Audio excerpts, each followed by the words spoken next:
Food and Movement Module number 23, Dairy and Consistency. Consistency.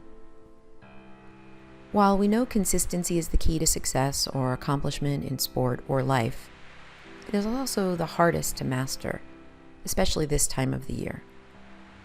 Acquisition and mastery of a skill, a technique, or a lifestyle change will require you to be a consistent athlete. So how do we stay consistent with being consistent? Here are a few tips to help you stay on your game through the holidays and feeling confident. Tip number 1, make a conscious decision to remain consistent. Say out loud to yourself, I am committed to remaining consistent each day in my goal. I am doing this. Notice the statement is in the present tense. This technique commands your subconscious mind to act now, not later. Consistent actions require consistent thinking, specifically consistent thoughts that you are and will remain consistent. Tip number 2, revise your concept of time. The only time you have is right now. Later on, next week, next month, or next year is only a concept or thought in your mind. Tomorrow is not here. Next week, month, or next year is not here. Right now is here. The point of power is always in the present moment, and all the anxieties or worries about later on are not happening now. So let go of thinking, I have to be disciplined and consistent all day, week, month, or year, to, I am disciplined in this moment. Right now is the only moment I need to pay attention to. I am only required to be consistent and discipline in this moment. Be in the now. Tip number 3, have a plan. Know your objective. The definition of a plan is a scheme, program, or method worked out beforehand for the accomplishment of an objective. A plan is in place so that you don't have to do the thinking beforehand or in the moment. Preparation is consistency's wonderful cousin. You must have a plan to be successful, even if it's a daily plan. For example, you could prepare your meals for the week or get a nutrition consult for a meal plan. Pack your gym clothes the night before and write in your planner what your workouts will be for the week. It is imperative that you plan so that you know where to direct your actions, thoughts, effort, and time. It must be a plan that you want. It must be in line with your values and your heart's desire. The more emotionally invested you are in your plan, the more you will remain committed, and the higher your chances are for success. Tip number 4, remember that feelings and thoughts are temporary and subjective. Any negative feeling or thought that could intrude on you being consistent is temporary. It is an illusion. In the moment, it feels very powerful, but in an hour, 10 minutes, or tomorrow, you could feel quite different. Don't let temporary illusions of stress, anxiety, worry, or insecurity derail you from your plan.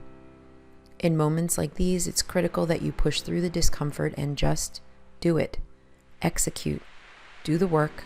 Eat the healthier option, or make the time. Remind yourself how you will feel after your workout or after you have conquered the moment. It will be worth it. Tip number 5, do one thing at a time. Be in the present moment. In mindfulness skills training class, we call this doing one thing mindfully. It is being fully and 100% present in your moment. Allow your mind and body to be present and engaged. When you find yourself distracted or your mind wandering, you bring it back to full attention of your moment. For example, if you are working on foot position, pedal stroke, freestyle catch, elbow angle, etc., you are fully and acutely tuned into that and only that aspect. Nothing more and nothing less. This concept is why mantras and self-talk are powerful. They bring your attention back to the constructive action at hand and in the moment. Dwayne Johnson said, Success isn't always about greatness. It's about consistency. Consistent hard work leads to success. Greatness will come. Dairy. Got milk? These days, it seems like almost everybody does. Celebrities, athletes, and even former President Clinton's head of Health and Human Services, Donna Shalala, are all proud to wear the white milk mustache. After all, everyone knows you need milk to be healthy. Dairy is nature's perfect food, but only if you're a calf. If that sounds shocking to you, it's because very few people are willing to tell the truth about dairy. In fact, criticizing milk in America is like taking on motherhood, apple pie, or baseball. But that's just what I'm about to do. Based on the research and experience in practicing medicine, I typically advise most of my patients to avoid dairy products completely. I like ice cream just as much as the next person. But as a scientist, I have to look honestly at what we know. Today I will explore many of the documented ill effects of dairy and give you 6 reasons you should avoid dairy at all costs. The reason I have problems with the USDA food pyramid. I'm aware that my advice to avoid dairy flies in the face of the new up-to-date food pyramid from the USDA. That pyramid recommends drinking 3 glasses of milk a day. What's wrong with that? Well, for one thing, it's not recommended. It's not a recommendation that's based on strict science. Some of the experts who helped create the pyramid actually work for the dairy industry, which makes the USDA's recommendations reflect industry interests, not science or our best interests. In fact, Walter Willett, MD and PhD, the second most cited scientist in all of clinical medicine and the head of nutrition at Harvard School of Public Health, is one of the pyramid's most vocal critics. He's even called its guidelines utterly ridiculous. That's not something a Harvard scientist says lightly. But Dr. Willett is right. The pyramid isn't just based on key scientific findings about health. Just take a look at some of the pyramid's recommendations and why I disagree with him. I'm aware that my advice to avoid dairy flies in the face of the new up-to-date food pyramid from the United States DA. The USDA's pyramid recommends drinking 3 glasses of milk a day. What's wrong with that? Well, for one thing, it's not a recommendation that's based on strict science. 1. Consume a variety of foods within and among the basic food groups while staying within your body's energy needs. Sounds sensible, but which food groups? If you choose dairy, meats, fat, and carbohydrates, the perfect meal could be a cheeseburger, milkshake, and fries with ketchup. After all, potatoes and tomatoes are 2 top vegetables consumed in America. Generic advice like that is pretty meaningless and potentially harmful. 2. Control your caloric intake to manage body weight. Again, that sounds good, but as I wrote in my book Ultra Metabolism, even the best trained nutritionists and dietitians can't come close to correctly estimating their own caloric intake in a day. Also consider this. Is it okay to consume all of your calories from cola or ice cream as long as you stay within your caloric needs? Of course not. So this is more useless advice. 3. Increase intake of fruits and vegetables, whole grains, and non-fat or low-fat milk products. Well, fruits, veggies, and whole grains are great. Milk, not so much. I'll get back to that in a minute. 4. Choose carbohydrates wisely. Who could argue with that? But how do they define wisely? The real advice here should be to cut down sugar intake from 185 pounds per person per year, which is what we currently consume, to less than a pound. Avoid flour products except as a treat, and stick to whole food carbs like vegetables, fruits, whole grains, beans, nuts, and seeds. 5. Choose to prepare food with little salt. That's not bad advice, but it doesn't make sense if most of what you eat is packaged or processed food that you don't actually prepare. For most Americans who eat half of their meals outside their homes, this isn't helpful. A better recommendation would be to avoid packaged, processed, canned, prepared, and fast foods unless you know exactly how they are made. 6. If you drink alcoholic beverages, do so in moderation. Sounds good, but if you're usually drinking 2 bottles of wine a night, then 1 will seem like moderation. I think a better suggestion is to limit your alcohol consumption to half a drink a day or 3 glasses a week, the amount that seems to have the most health benefit. 7. Don't eat unsafe foods. Of course, you shouldn't leave your egg salad out in the hot sun, or toss your salad with hands that just handled raw chicken, coated with salmonella. But the food pyramid guidelines don't mention pesticides, hormones, antibiotics, or genetically modified foods, despite scientific evidence of their harm. Shame on the USDA. You can see why I have a big problem with the food pyramid.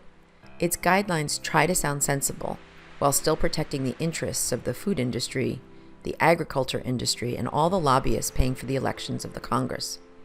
That way, everybody's happy. But I'm not, and you shouldn't be either. The public just isn't served by this watered-down, confusing, and useless pyramid. Worse, some of the recommendations are downright harmful, like the one to drink more milk and dairy products. The truth about dairy. According to Dr. Willett, who has done many studies and reviewed the research on this topic, there are many reasons to pass up milk, including 1. Milk doesn't reduce fractures. Contrary to popular belief, eating dairy products has never been shown to reduce fracture risk. In fact, according to the Nurses' Health Study, dairy may increase risk of fractures by 50%. 2. Less dairy, better bones.